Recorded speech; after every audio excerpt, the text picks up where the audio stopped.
Hi, I'm going to talk about some of the techniques employed with the composition or shot composition of this scene in Black Panther where it's the fight between T'Challa and Killmonger is challenging from him for the throne. And the first shot that I'm going to look at is this sort of establishing shot that happens or occurs at the beginning of the scene.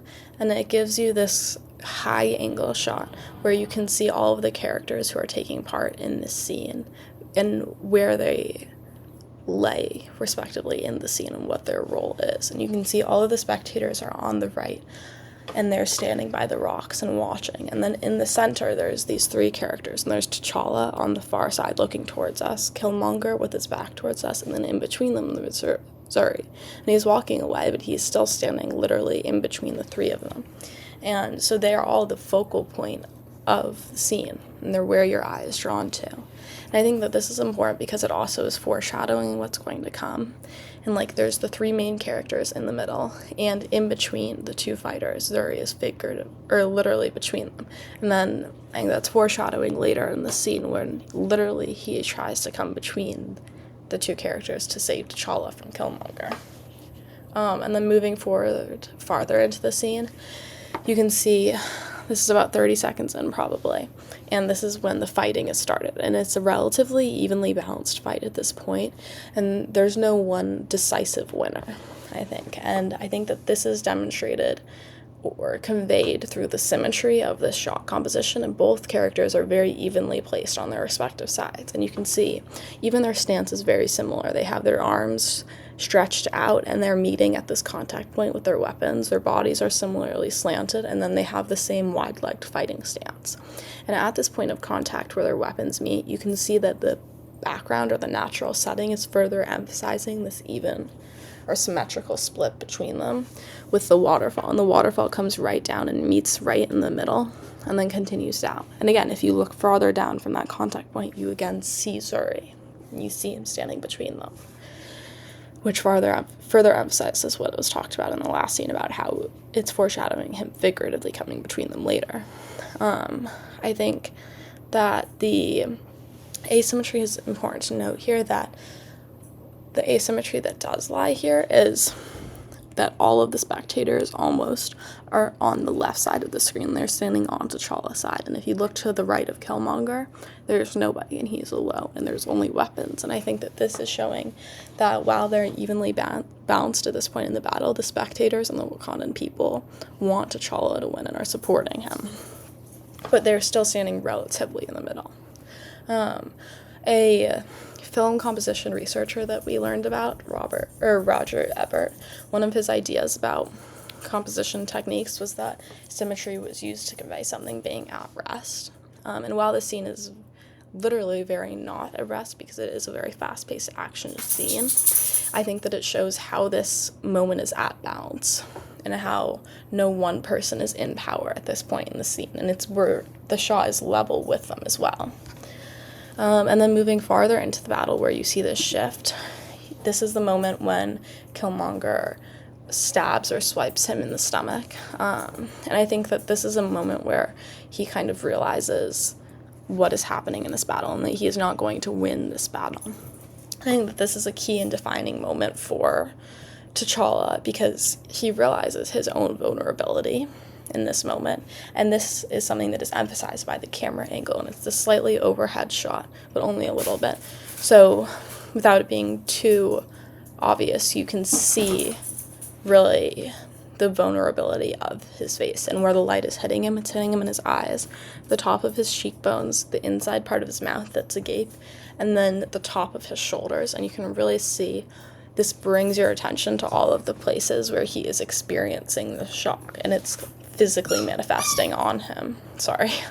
And the close shot, you can't see the top of his head or higher, and you can only see to his chest.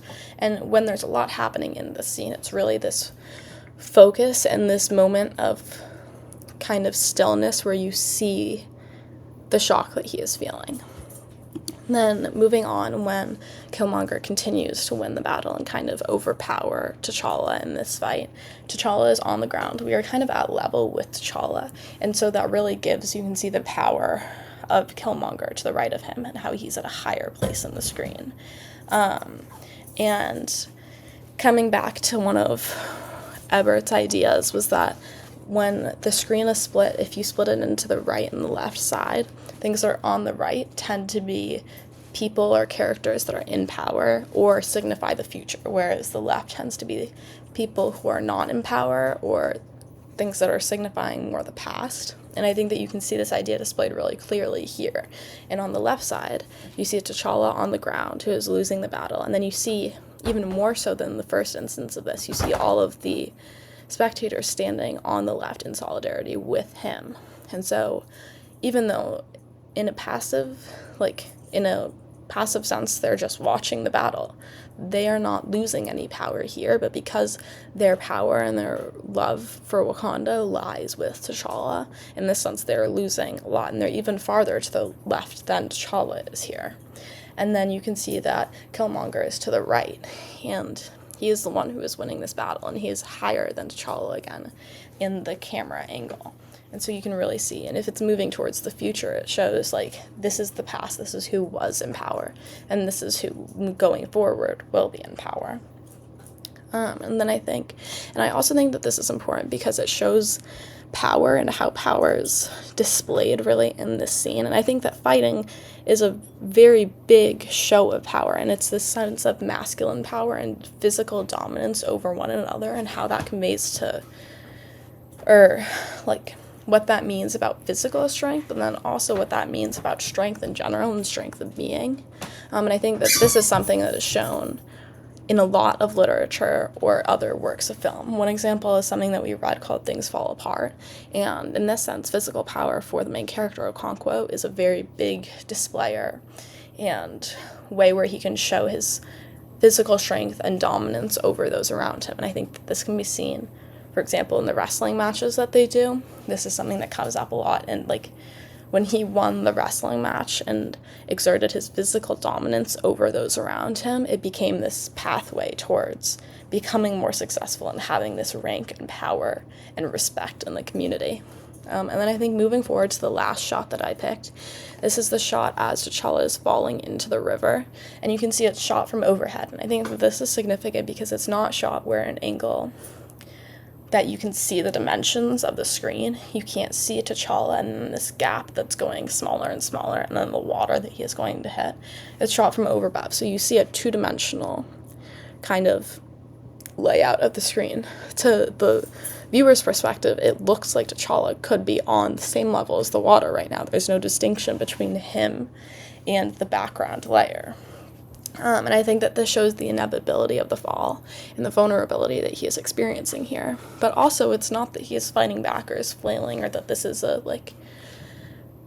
difficult thing to watch because he's really struggling. It's something that's just happening to him. And he's falling into the river, but it's also important to note that he's falling into this sort of brighter patch in the river. And so I think that that kind of indicates the hope that is still there. And he's falling and he's going into the water, but it's something that is almost a peaceful, albeit vulnerable fall. And he's falling into this light patch that I think signifies the hope that's still there for him when he later is revived in the movie. So I think that throughout this scene, there's a lot of foreshadowing of what's going to come later in the scene and later in the movie.